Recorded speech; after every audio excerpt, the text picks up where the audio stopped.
Oke, terima kasih Anda menyaksikan Perempuan Bicara. Di segmen 2 saya ingin dengarkan penjelasan dari Mbak Wiwi soal benar nggak sih ini sistem politiknya atau memang kualitas SDM kita yang sudah makin drop?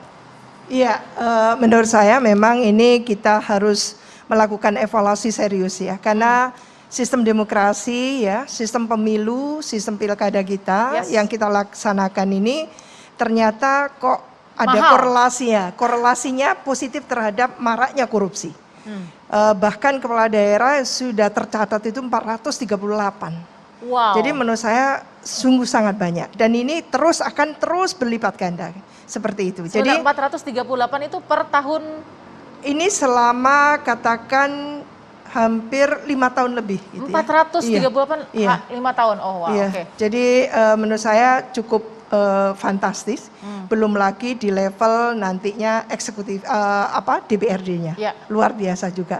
Jadi betul-betul korupsi kita ini bencana. Bencana korupsi yang tidak mengenal gender juga gitu, usia, latar belakang dan sebagainya. Dan masyarakat juga ikut seperti itu. Nah, ini artinya bahwa kita harus melakukan sungguh-sungguh gitu ya, melakukan satu evaluasi terhadap sistem politik kita, sistem demokrasi kita, pemilu kita, sehingga nanti menyongsong 2024. Jangan lagi orang tidak kenal antara kejujuran dan integritas tadi itu dengan korupsi tadi itu. Oke, tapi tadi saya bilang ini soal biaya politik, berarti sistem politik kita ini secara terbuka. Ada yang salah. Jadi biaya politiknya atau cara berpolitiknya? Dua-duanya. Jadi sistem dengan pemilu langsung gitu ya, yang asumsinya sangat positif yaitu dari rakyat, oleh rakyat, untuk rakyat gitu. Tapi ternyata luar biasa, asumsi pertama itu bahwa tidak akan menggunakan money politics. Karena tidak akan mampu membayar masyarakat pemilih yang banyak itu. Tapi meleset ternyata. Tapi kan terbantahkan oleh para politikus yang bilang nggak mungkin saya nggak bawa uang kalau mau kemudian ke daerah pemilihan. Iya betul. Jadi ini sudah disadari sebetulnya para elit politik kita karena pemilu kita sangat mahal, sangat mahal.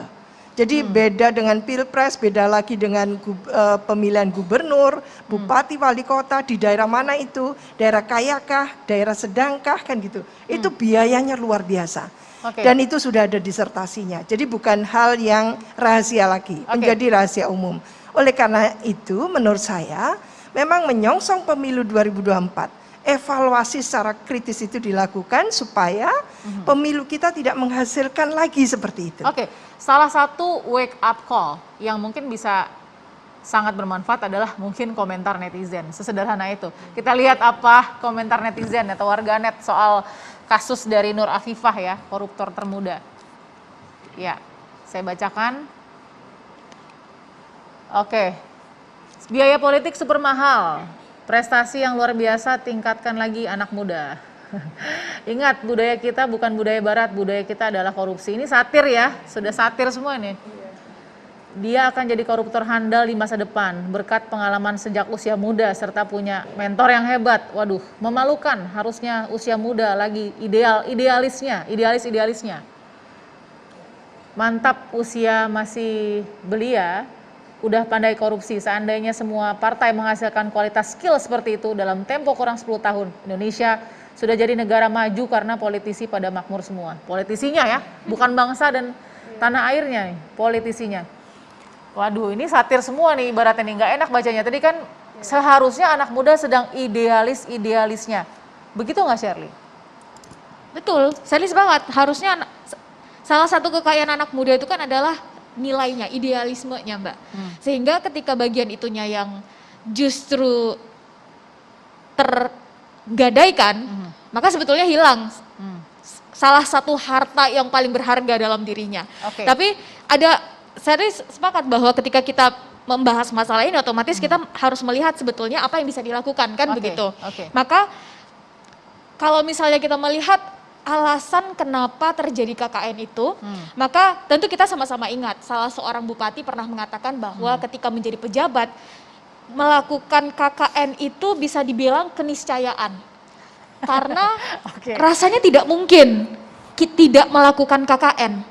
Karena gajinya sedikit sedangkan kebutuhan kebiasaannya banyak. otomatis itu yang harus mulai kita sulam tambal.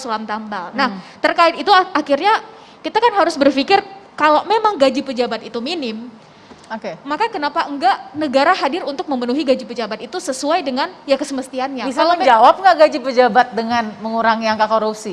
Artinya begini, kalau memang pejabat itu gajinya harus dinaikkan misalnya 1M, kasih 1M. Kalau memang seorang menteri itu harus Wah, ini yang denger bisa bahagia nih dengar harus dikasih 2M misalnya kasih, tapi dengan catatan tidak lagi menggerogoti anggaran.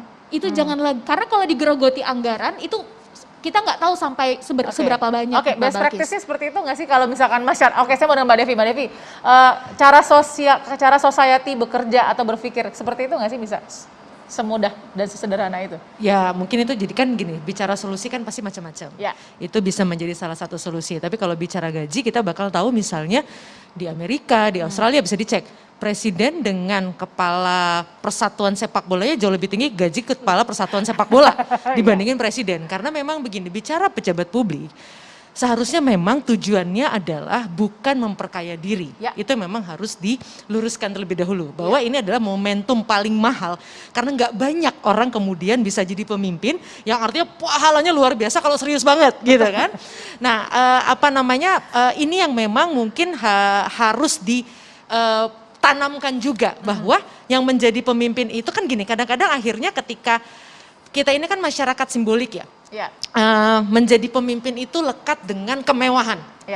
Nah kemudian akhirnya banyak orang yang terobsesi juga bukan menjadi pemimpinnya untuk menjalankan amanahnya, tapi lebih kepada wah saya bisa menjadi lebih baik secara ekonomi. Nah cara pandang ini yang juga menurut hemat saya perlu ditanamkan, lagi-lagi dimulai dari keluarga. Kalau Anda ingin menjadi pemimpin, khususnya pemimpin publik ya, bukan perusahaan ya, karena biasa kalau perusahaan itu modelnya kan memang gimana caranya seefisien mungkin gitu ya, jadi pasti korupsi dan sebagainya itu sangat diminimalisir gitu. Nah yang paling penting adalah solusinya apa? Sekarang sebenarnya enak dengan kehadiran digital, ketika semua sudah berani, misalnya sekarang ada konsep smart city. Sayangnya smart city ini hanya berlomba-lomba banyak-banyakan aplikasi. Jadi ada satu daerah gitu yang aplikasinya bisa di atas 180 aplikasi. Tapi bukan itu spiritnya. Smart city adalah bagaimana masyarakat bisa terbuka, bahkan tanda kutip telanjang, melihat arus kas misalnya dan sebagainya. Jadi mereka bisa melihat. Dan ini kemudian pasti memotivasi siapapun yang menjadi agen negara dalam hal ini, baik itu dari mulai bupatinya, pekerja dan sebagainya, juga pasti akan sulit tanda kutip untuk tergoda main-main karena semuanya sudah begitu transparan. Jadi smart city itu lebih pada konsep tadi membangun kejujuran yang sangat terbuka. Itu yang menurut hemat saya perlu kita bantu lah daerah-daerah untuk mewujudkan smart city yang holistik, yang paripurna, bukan hanya memperbanyak aplikasi.